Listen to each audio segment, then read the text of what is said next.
దేవునికి స్తోత్రాలు. మీ అందరికీ వందనాలు. ప్రభువు మిమ్మలను మీ కుటుంబాలను దీవించునుగాక. మరణత మేలుకొలుపు అనే ఈ టీవీ కార్యక్రమానికి ఇచ్చేసిన మీ అందరికీ శుభములు కలుగునుగాక.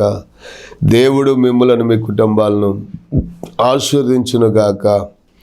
మరి ఈరోజు మన యొక్క సందేశము దేవుని యొక్క వాక్యంలో నుంచి మనం చూస్తున్నప్పుడు లూకా సువార్త 2వ అధ్యాయము 10వ వచనం దగ్గర మనం చదివితే అక్కడ, అయితే ఆ దూత, భయపడకుడి, ఇదిగో ప్రజలందరికీ కలగబోవు మహా సంతోషకరమైన సువర్తమానము నేను మీకు తెలియజేస్తున్నాను. దావీదు పట్టణమందు నేడు రక్షకుడు మీ కొరకు పుట్టి ఉన్నాడు. ఈయన ప్రభు అయిన క్రీస్తు. దానికి ఇదే ఆనవాలు. ఒక శిశువు పొత్తిగుడ్డలతో చుట్టబడి ఒక తొట్టెలో పండుకొని ఉండుట మీరు చూచెదరని వారితో చెప్పాను. గమనించారా? మరి ఇక్కడ మనం గమనిస్తే పొలములో ఉన్న కొంతమంది గొర్రెల కాపరులు తమ మందలను కాసుకొనుచుండగా యేసుక్రీస్తు ప్రభు జన్మించినప్పుడు పరలోకములో నుంచి దేవదూత దిగివచ్చి మరి ఆ ప్రజలకు చక్కని సువర్తమానము అందించిన సందర్భాన్ని మనం చూస్తూ వచ్చాం. ఇది ఏంటి అంటే, మరి ప్రభు అయిన క్రీస్తు మీ కొరకు పుట్టి ఉన్నాడు, నేడు రక్షకుడు మీ కొరకు పుట్టి ఉన్నాడు. దానికి ఇదే ఆనవాలు అని చెప్పడం జరుగుతూ వచ్చింది. ఈ లోకంలో మనం చాలా రకరకాలైనటువంటి వార్తలు వింటూ ఉన్నాం. తెల్లవారి లేస్తే మరి అక్కడ ఆ విధంగా జరిగింది, ఇక్కడ ఈ విధంగా జరిగింది అనే వార్తల్లో చాలా దుర్వార్తలే తప్ప మంచి వార్తలు ఎక్కడా కూడా మనం చూడలేకపోతున్నాం, వినలేకపోతున్నాం. మరి ఇటువంటి సందర్భములో మరి దేవదూత మరి ఆ అర్ధరాత్రి కాపర్లకు పట్టుకొచ్చిన సందేశం ఏంటంటే, ప్రజలందరికీ కలగబోవు మహా సంతోషకరమైన సువర్తమానము నేను మీకు తెలియజేస్తున్నాను. ప్రజలందరికీ కలగబోవు, ఒకళ్ళకి కాదండి, ప్రపంచంలో ఉన్నటువంటి ప్రజలందరికీ కలగబోవు మహా సంతోషకరమైన సువర్తమానము నేడు నేను మీకు తెలియజేస్తున్నాను. ఏంటి అంటే, ఇదిగో ఒక శిశువు పొత్తిగుడ్డలతో చుట్టబడి ఒక తొట్టెలో పండుకొని ఉండుట మీరు చూచెదరని వారితో చెప్పాను.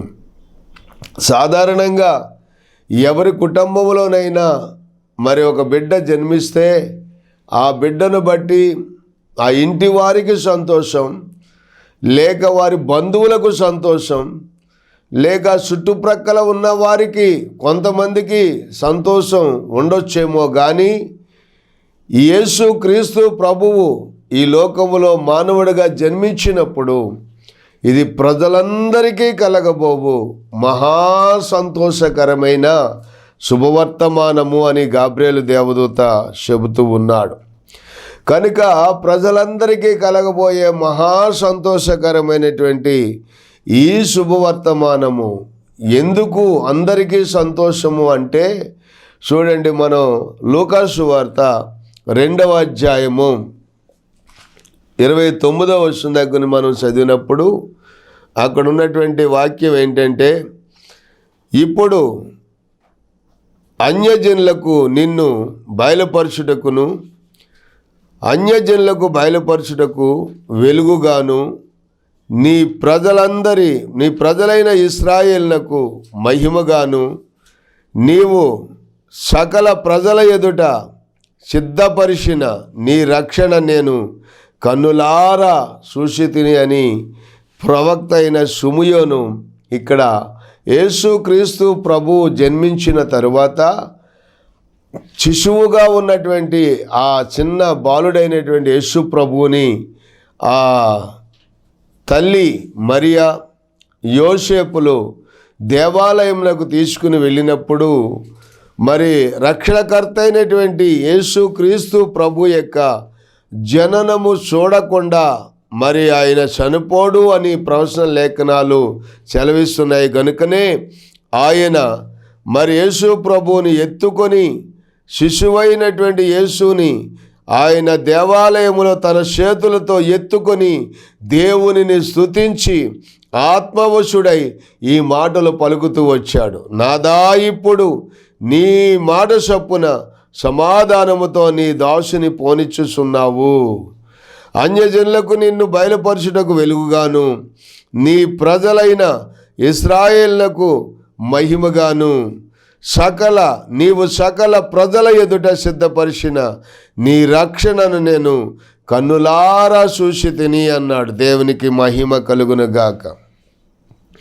కన్నులారా చూశాను అంటే యేసు క్రీస్తు ప్రభువు పుట్టినప్పుడే మరి సుమయోను ప్రవక్త ఆయన ప్రజలందరికీ కలగబోయే రక్షణ కార్యాన్ని ఆయన మరి మనోనేత్రాల్లో చూసి ఆయన సంతోషించినట్లుగా ఈ లేఖనములో మనం చూస్తున్నాం.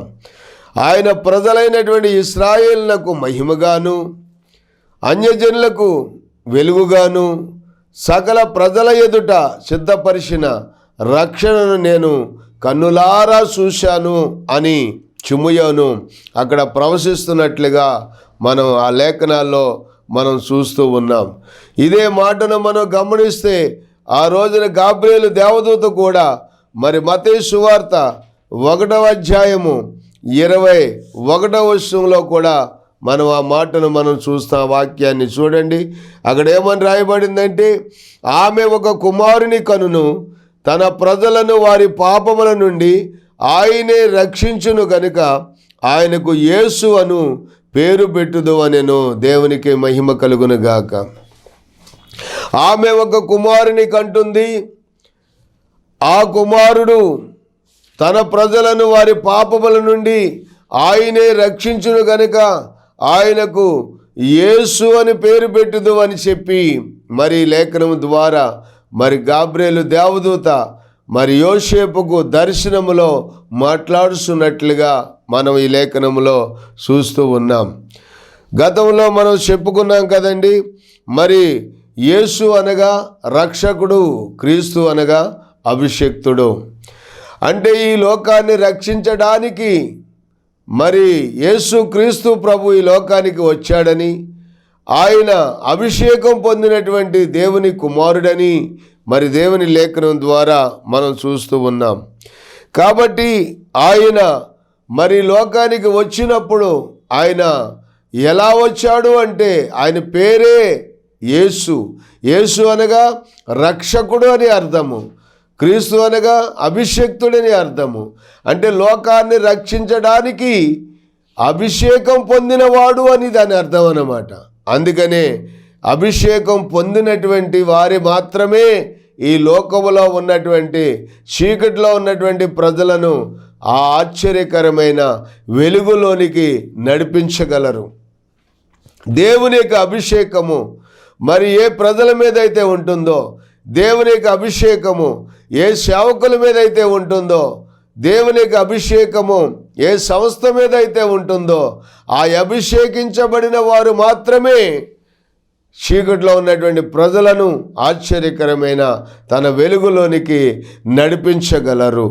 చూడండి, ఒక్కసారి మనం గమనించినట్లయితే మరి ఆ యోహాను సువార్త 4వ అధ్యాయములో, యోహాను సువార్త 4వ అధ్యాయము 42వ వచనం మనం చదివితే అక్కడ ఏమని చెబుతున్నారు అని మనం గమనిస్తే 42వ వచనం, మా మట్టుకు మేము విని ఈయన నిజముగా లోకరక్షకుడని తెలుసుకొని నమ్ముచున్నాము అన్నారు. ఎవరు? ఆ సమరయ పట్టణస్థులు. సమరయ పట్టణపు ప్రజలందరినీ కూడా యేసు క్రీస్తు ప్రభు దగ్గరకు నడిపించింది ఎవరో తెలుసండి?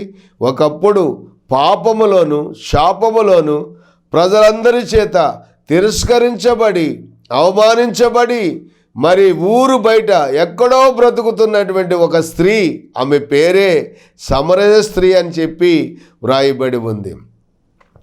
ఆ సమరయ స్త్రీ మధ్యాహ్నము 12 గంటల వేళ యాకోబు బావి దగ్గరికి వచ్చి నీళ్లు తోడుకొని వెళ్ళటానికి వచ్చినప్పుడు యేసు ప్రభు ఆ బావి దగ్గర కూర్చుని ఆ సమరయ స్త్రీతో మాట్లాడుతూ వచ్చారు.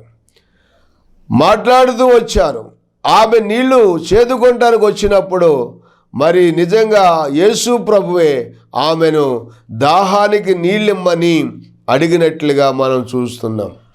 అప్పుడు ఆమె అంది కదా, సమరయులం మీరు యూదుల వలె కనపడుతూ ఉన్నారు.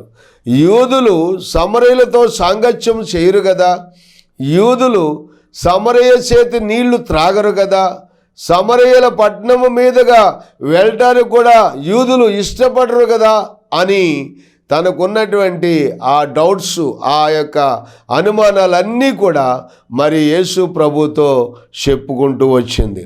అప్పుడు యేసు ప్రభు ఏమన్నారంటే, నిన్ను దాహమునకు నీళ్ళిమ్మని అడుగుతున్నవాడు ఎవరో అది నీవు ఎరిగి ఉంటే నీవు ఆయననే దాహానికి నీళ్ళిమ్మని అడుగుతావు. ఈ నీళ్లు త్రాగు ప్రతివాడు మరలా దప్పికొనును, కానీ నేనిచ్చు నీళ్లు నిత్య జీవమునకై వారిలో ఊరడి నీటి బుగ్గగా ఉంటుంది గనుక నేనిచ్చే నీళ్లు త్రాగివాడు ఇక ఎప్పుడు ఎన్నడు దప్పికొనడు అనేసు ప్రభు చెప్పారు. దేవునికి స్తోత్రం. అయ్యా, ఈ ఊరి బయట ఎక్కడో దూరంగా బ్రతుకుతున్న నాకు ఆ నీళ్ళేదో నాకు ఇప్పిస్తే నేను ఆ నీళ్లు త్రాగి ఇక మాటికి ఇక్కడికి రాకుండా నేను అక్కడే ఉండిపోతానయ్యా అని చెప్పి ఆమె అన్నప్పుడు యేసు ప్రభు అన్నారు, అమ్మా, నీకు నేను నీళ్ళిచ్చాను, నీవు తృప్తిగా ఉన్నావు, తర్వాత నువ్వు ఇక్కడికి నీళ్ళకు రావు, కానీ మీ భర్తకి ఇవ్వటానికైనా రావాలి కదా, అందుకు నీ భర్తను కూడా నువ్వు ఇక్కడ తీసుకొచ్చావనుకో, అప్పుడు నీకు నీ భర్తకు ఇద్దరికి కలిపి నేను ఒక్కసారే ఆ జీవజలపు నీళ్ళు ఇచ్చాననుకో, మీరిక ఎప్పుడు దప్పికొనరు అంటే వెంటనే అంది, అయ్యా నాకు పెనిమిటి లేడు అని. వెంటనే ప్రభు అన్నాడు, నువ్వు నిజమే చెప్పావమ్మా, నీకు పెనిమిటి లేడు. ఇంతకు ముందు నీకు 5గురు ఉండేవారు, కానీ ఇప్పుడున్నవాడు కూడా నీవాడు కాదు అని ప్రభు చెప్పినప్పుడు, అయ్యా నీవు ప్రవక్తవని నేను గ్రహించుచున్నాను అంది. దేవునికి మహిమ కలుగునగాక.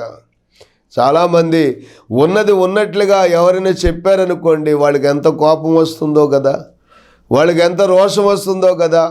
మేము ఎలాగుంటే నీకెందుకయ్యా, నీ దగ్గరికి ఏదో నేను వచ్చాను కాబట్టి నా అవసరం ఏంటో తీర్చి పంపించడం మానేసి, నీకు ఇదివరకు 5గురు ఉండేవారు, 6గురు ఉండేవారు, 8 ఉండేవారు, అదంతా నీకెందుకయ్యా అని చెప్పి తిరుగుబాటు చేసే తత్వం ఈ లోకంలో మనం చూస్తూ ఉన్నాం. కానీ ఆ రోజున సమరయ స్త్రీ అంటుంది, అయ్యా నీవు నిజమే చెప్పావు, నిజంగా నీవు ప్రవక్తవని నేను గ్రహించుచున్నాను అని చెప్పి ఆమె వెంటనే అక్కడ ఏం చేసిందంటే తన కుండను ఆ బావి దగ్గర విడిచిపెట్టేసి ఊరిలోనికి వెళ్ళి సమరయుల పట్టణములో పిచ్చి పట్టిన దానిలాగా పరుగు పరుగున కేకలు వేస్తూ యేసుక్రీస్తు ప్రభుని గురించి గొప్ప సువార్తను చెబుతూ ఉంది. దేవునికి స్తోత్రం, హల్లెలూయా.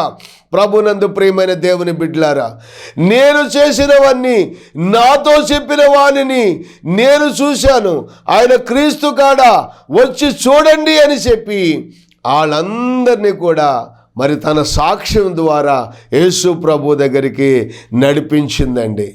యేసు ప్రభు యొక్క సువార్త చెప్పడంలో ప్రియమైన దేవుని బిడ్డలారా, మన సాక్ష్యమే ఒక గొప్ప సువార్తగా ఉండాలి. సమరయ స్త్రీ యొక్క సాక్ష్యమే ఆ ప్రజలందరినీ కూడా యేసు ప్రభు దగ్గరికి నడిపించింది. ఏమండి, ఇదిగో నేను చేసినవన్నీ, ఆమె ఏమి చెప్పిందండి, నేను చేసినవన్నీ, నాతో చెప్పిన వాడిని నేను చూశాను, ఈయన క్రీస్తు కదా, రండి అని ఆ ప్రజలందరినీ యేసు ప్రభు దగ్గరికి నడిపిస్తే సమరయ పట్టణస్తులందరూ కూడా యేసు ప్రభు దగ్గరికి వచ్చి ఇప్పుడు యేసు ప్రభు చెప్పేటువంటి చక్కటి ఉపదేశమును వింటూ ఇప్పుడు వీళ్ళేమంటున్నారంటే, మేము వచ్చేటప్పుడు నీ మాటను బట్టే ఈయన దగ్గరికి వచ్చాం, కానీ ఇప్పుడు మా మట్టుకు మేము విని ఈయన నిజముగా లోకరక్షకుడు అని మేము విశ్వసిస్తున్నాం. హల్లెలూయా, హల్లెలూయా. అందుకని అక్కడ మరి యేసు క్రీస్తు ప్రభు పుట్టక మునిపే గాబ్రియేలు దేవదూత చెప్పాడు. ఏమని చెప్పాడు? ఆమె ఒక కుమారుని కంటుంది, ఆయన తన ప్రజలను వారి పాపముల నుండి ఆయనే విడిపించును గనుక ఆయనకు యేసు అని పేరు పెట్టుదు అని మరి యోసేపుతో గాబ్రియేలు దేవదూత చెప్పినట్లుగా మనం చూస్తూ ఉన్నాం. రక్షకుడు అంటే ఎలా ఉండాలి అనటానికి ఒక ఉదాహరణ, ఒక భక్తుడు కాలవ గట్టున జానములో కూర్చున్నాడంట. జానములో కూర్చుంటూ సడన్గా కొంత సమయం గడిపిన తర్వాత కాస్త కళ్ళు తెరిచి చూసేసరికి ఆ నీటిలో కాలవలో ఒక తేలు మరి కొట్టుకుంటూ వెళ్తుందంటండి. తేలు కొట్టుకుంటూ వెళుతుంది, నీటిలో కొట్టుకుంటూ వెళ్తూ ఉంటే ఆ భక్తుడికి అనిపించింది, అయ్యో తేలు నీటిలో కొట్టుకుపోతుంది, ఆ తేలు నీటిలో చచ్చిపోతుందేమో అని చెప్పి అతను ఆలోచించి ఆ తేలును బయటకు తీసుకురావాలి, రక్షించాలి అని చెప్పి అనుకుని పైన అందకపోయినా పైన ఉన్నటువంటి ఏదో ఒక బట్టనో కర్రనో ఒక మరి మొక్కనో పట్టుకుని ఒక చేత్తో ఒక చెయ్యి సాపి మరి ఆ లోపల కొట్టుకుపోతున్నటువంటి ఆ తేలును రక్షించడానికి కుడి చెయ్యి సాపి ఆ తేలుని ఇలా పట్టుకోకపోయాడు, పైకి లేవదీయబోయాడంట. లేవదీయబోతూ ఉంటే వెంటనే అది తేలు కదండి, దాని కొండెముతో కట్టుక్కుని పొడిచిందంట. పొడిస్తే అబ్బా అని చెప్పి దాన్ని వదిలిపెట్టేసి మరలా చెయ్యి వెనక్కి తిరిగి తీసుకుని ఆ కుడి చేత్తో పైనున్న గట్టె మీద ఉన్న ఒక తాటిమట్టను పట్టుకుని మరలా ఎడమ చేయి పట్టి ఎడమ చేత్తో దాన్ని బతికించడానికి పైకి తీసుకురావటానికి మరలా పైకి తీసుకొస్తే మరలా ఎడమ చేతి మీద కూడా మరలా తేలు కుట్టిందంట. అబ్బా అని చెప్పి మరలా వదిలిపెట్టాడు. ఈలాగున తంటాలు పడుతూ ఉండగా ఆ గట్టు మీద ఒక పెద్ద ఈయన చూసి అన్నాడంట, బాబు ఏంటి నువ్వు చేస్తున్నటువంటి పని? నువ్వు చేస్తున్న పని అది ఎంత వెరితనము, ఎంత పిచ్చితనము! అది తేలుని నువ్వు రక్షించడానికి ప్రయత్నం చేస్తున్నావా? అది తేలు కదా. తేలు స్వభావం ఏంటి? దాని కుట్టే స్వభావం. దాని కొండెములో విషం ఉంటుంది. అది కుట్టిందంటే విషం ఎక్కుద్ది, నీకు చాలా బాధ కలుగుతుంది, నీ శరీరం అంతా బాధతో ఇబ్బంది పడతావు. అది తేలు అని నీకు తెలుసు కూడా, ఎందుకు దాన్ని రక్షించడానికి దాన్ని విడిపించడానికి ప్రయత్నం చేస్తూ ఉన్నావు? దాని స్వభావమే కుట్టే స్వభావం. అది దాని స్వభావాన్ని మార్చుకోదు. దాన్ని నువ్వు రక్షించడం మానుకో అన్నాడంటే ఒక పెద్ద ఆయన. ఇప్పుడు వెంటనే అతడేమన్నాడంటే, అది తేలు కనుక కుట్టే స్వభావం దానికి ఉన్నది కనుక దాని స్వభావం అది మార్చుకోకపోతే నే ఆ స్వభావం ఏంటంటే కుట్టేదాన్నైనా కట్టేదాన్నైనా కొరికేదాన్నైనా పొడిచేదాన్నైనా దేనినైనా సరే నేను రక్షించే స్వభావం నాది. అందుకని అది ఏం చేసినా సరే దాన్ని రక్షించక మానను అని చెప్పి నానా తంటాలు పడి మొత్తం మీద ఆ విషపూరితమైన తేలును, కుడుచున్నటువంటి తేలును తన చేతులతో పైకి తీసి గట్టు మీదకేసి దాన్ని రక్షించాడంట. గమనించారా బిడ్లారా? ఈ రోజున తేలుకు కొండెములోనే విషం ఉంటుంది, కానీ మనుషుడికి, మానవుడికి, నరునికి నిలువెల్లా విషం ఉందని పెద్దలు చెబుతూ ఉంటారు. అటువంటి నిలువెల్లా విషపూరితంలో నిండిపోయినటువంటి మానవుల్ని రక్షించడానికే యేసు క్రీస్తు ప్రభు ఈ లోకానికి వచ్చాడు. ఆయనను ఎవరు అంగీకరించకపోయినా ఆయన ప్రేమను వ్యక్తపరచడానికి, ఆయన ప్రేమను మన ఎడల వెల్లడిపరచడానికే యేసుక్రీస్తు ప్రభు ఈ లోకానికి వచ్చాడు.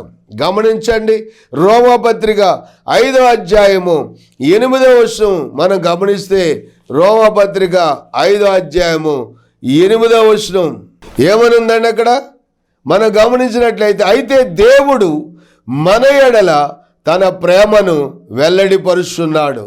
ఎట్లనగా మనం ఇంకను పాపులమై ఉండగానే క్రీస్తు మన కొరకు చనిపోయెను, కాబట్టి ఆయన రక్తము వలన ఇప్పుడు నీతిమంతులుగా తీర్చబడి మరింత నిశ్చయముగా ఆయన ద్వారా ఉగ్రత నుండి రక్షింపబడుదుము.